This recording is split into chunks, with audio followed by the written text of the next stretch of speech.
아베노믹스가 붕괴된다. 이 아베노믹스라는 게 쉽게 말하면 유동성을 쏟아 부어서 돈을 막 풀어서 말입니다. 시장의 경기를 쭉 올리자는 게 아베노믹스의 핵심이에요. 기본적으로는요. 수출 기업을 많이 도와줘서 달러를 많이 벌어오잖아요. 그 돈을 풀자는 거예요. 시중에다가. 풀어서 소비를 더 진작시키다. 이게 아베노믹스고요. 예, 그 차원에서 보면 일본은행은요. 예, 현금을 푸는 통화 완화라고 하죠. 돈을 푸는 그런 정책으로 일관돼 왔습니다. 그런데 이게 좀 바뀔 조짐이에요. 왜냐하면 구로다 하루이코 지금 현재 총재가 10년 만에 이제 바뀝니다. 4월 말 기준으로. 누구로 바뀌느냐? 여러분. 이분으로 바뀌어요. 이분으로. 우에다 카즈코인가요? 예. 우에다 카즈오. 우에다 카즈오라는 이분으로 바뀝니다. 최초의 민간 출신의 쉽게 말하면 일본 은행의 총재가 되는 거예요. 지금까지는 여러분 대장성이라고 하나 대장성. 우리로 말하면 바뀌었죠. 재무성으로 바뀌었죠. 재무성 출신들이 대부분 일본은행의 총재를 했습니다. 그런데 이분은 다릅니다. 이분은 기본적으로 MIT에서 경제학 박사를 받았고요. 1998년에서부터 2005년까지 일본은행의 정책위원회 심의위원으로 지냈습니다. 정책위원회 심의위원 같으면 우리로 말하면 금융통화위원회 위원을 지낸 거하고 좀 비슷합니다. 그러면서 말입니다. 아베노믹스에 쉽게 말하면 이론적 근간을 만든 분이 우에다 카즈오라는 이분입니다. 그런데 이분의 성향을 보면 현재 구로다 총재하고 성향이 조금 다릅니다.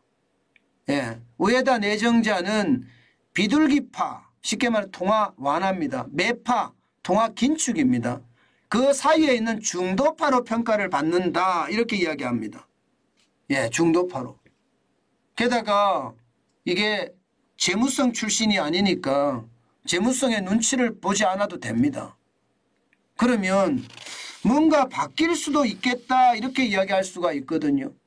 지금 일본은행의 핵심 정책 두 가지만 말씀을 드리면 여러분 알다시피 양적인 완화, 질적인 완화 이거 2차원적인 완화 정책이라는 거예요. 본원통화 공급하고요. 장기국채를 매입하는 거 양적 질적 완화의 핵심이거든요. 이게 2013년부터 시작해서 지금 10년 동안 이 정책을 쓰고 있습니다. 게다가 금리는 마이너스 금리입니다. 단기금리가 마이너스 0.1%예요. 수익률 제어 곡선이라는 게 YCC라는 이야기인데 YCC 많이 들어보셨을 거예요. 수익률 제어 곡선이라는 건 뭐냐? 쉽게 말하면요. 이게 10년물 장기국채의 어떤 금리 쉽게 말하면 10년물 장기국채의 금리를 정해놓는 거예요.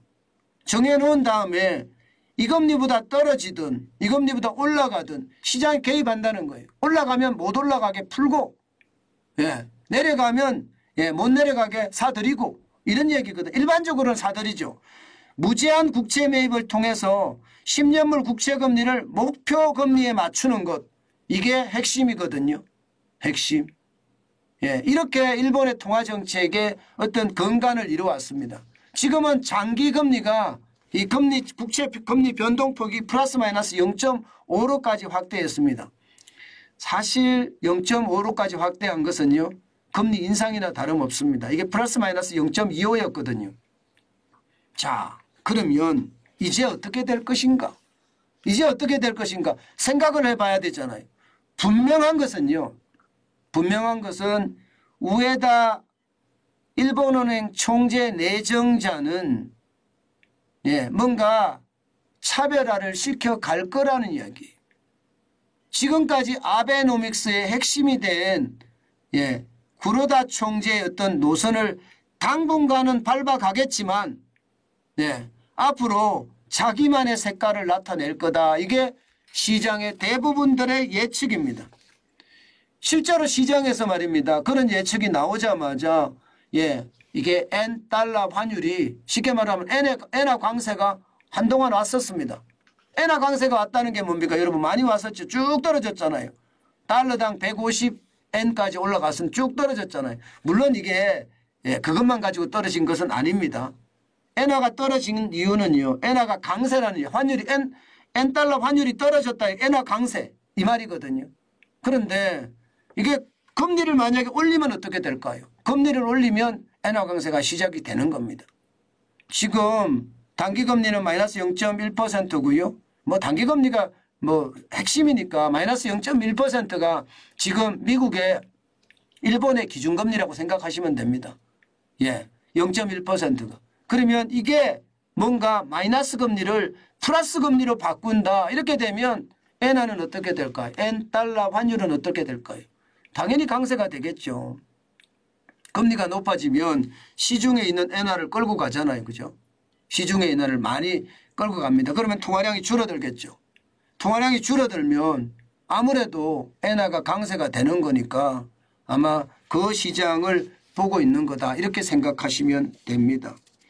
여러분, 제가 엔화 강세가 온다 이 말을 여러분께 말씀드리는 이유는요. 여러분들에게 제가 그런 이야기 했잖아요.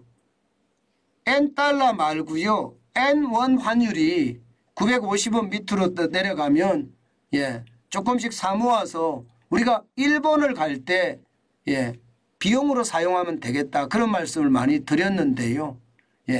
그것 때문에 제가 말씀을 드리는 겁니다. 아마 분명히 성급하게 금리 인상을 하지는 않을 겁니다.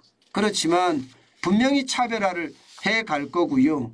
차별화를 해가면 갈수록 아마 국채금리가 오르는 걸 보면 우리가 알 수 있을 거예요. 분명히 엔화 강세는 온다. 엔화 강세가 올 수밖에 없다. 저는 그렇게 생각은 합니다. 물론 일본 입장에서는 수출이 어렵기 때문에 엔화 약세를 유지하고 싶어 하겠죠. 그렇지만 물가가 지금 워낙 많이 오르잖아요. 지금 물가가 4%까지 올랐습니다. 이런 상태를 계속 끌고 간다는 것은 일본도 부담이거든요. 그렇기 때문에 결국은 금리를 올려서 엔화의 강세를 이끌어내지 않겠느냐 하는 게 시장 예측하는 사람들의 전망이고요. 그 속에서 우리는 어떤 행동을 할 것인가 늘 고민해 봐야 된다. 다시 한번 그런 말씀을 올리겠습니다. 원엔 환율 지금 우리는 지독하게 쳐다봐야 된다. 그 말씀입니다.